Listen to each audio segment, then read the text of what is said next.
یہ ریڈیو صدائے حریت جموں و کشمیر ہے۔ تازہ ترین خبروں کے ساتھ حاضر ہیں۔ مقبوضہ وادی اور صوبہ جموں کے مسلم علاقوں کو جیل بنے آج 71 روز ہو گئے ہیں۔ دکانیں اور بازار بند، پبلک ٹرانسپورٹ معطل ہے۔ بھارتی فوج 5 اگست سے اب تک 13,000 کشمیری نوجوانوں کو حراست میں لے چکی ہے۔ بھارتی خواتین جن میں صحافی، وکلاء، پروفیسر، دوسرے شعبوں سے تعلق رکھنے والی خواتین بھی شامل ہیں نے مقبوضہ کشمیر کے دورے کے بعد دہلی میں ایک پریس کانفرنس سے خطاب کرتے ہوئے کشمیری عوام کی جانب سے سول نافرمانی کے حوالے سے ایک رپورٹ جاری کی ہے۔ رپورٹ میں کہا گیا ہے کہ 5 اگست کو مودی کی جانب سے غیر قانونی اقدامات کے خلاف کشمیری عوام مقبوضہ کشمیر کی خصوصی حیثیت ختم کرنے کے فیصلے کو کسی صورت قبول کرنے کے لیے تیار نہیں۔ ایرانی سپریم لیڈر آیت اللہ خامنائی سے ملاقات میں پاکستانی وزیر اعظم عمران خان نے کہا ہے کہ کشمیری عوام کے لیے ایران کی حمایت پر شکر گزار ہیں۔ آیت اللہ خامنائی نے مقبوضہ کشمیر کی صورتحال پر بھارت کو دو ٹوک پیغام دیا تھا کہ وہ مقبوضہ کشمیر کے حوالے سے منصفانہ پالیسی اختیار کرے۔ امیر جماعت اسلامی پاکستان سینیٹر سراج الحق نے کہا ہے کہ سری نگر کی گلیوں کو بھارت کا قبرستان بنا دیں گے۔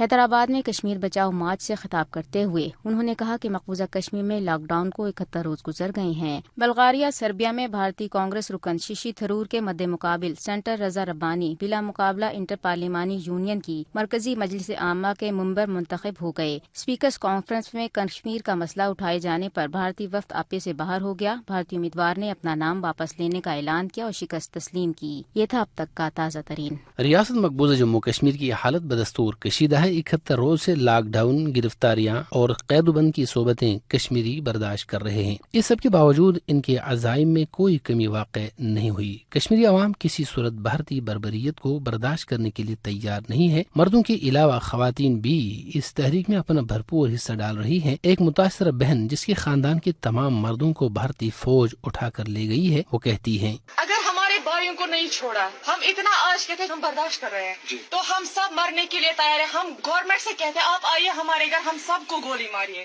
کیونکہ ہمیں ظلم ہو رہا ہے۔ ہمارے چھوٹے چھوٹے بھائی بند ہیں without any reason. Search operation پہ ان کو اریسٹ کیا اور کوئی آواز نہیں اٹھا رہے، کوئی میڈیا یہاں پہ نہیں آئی۔ ہر ایک نیوز چینل کو ہم نے کال کیا، یہاں پہ آئے نہیں، یہاں پہ مدد کی ضرورت۔ ہماری پوری فیملی بند ہے، ہم خالی عورت کے گھر پہ ہیں۔ جب کچھ ملا نہیں تو کس ریزن پہ وہ بند ہے؟ کوئی سامنے کیوں نہیں آ رہا ہے؟ آج یہاں پہ ضرورت تھی انصاف کی تو یہاں پہ کوئی آیا نہیں۔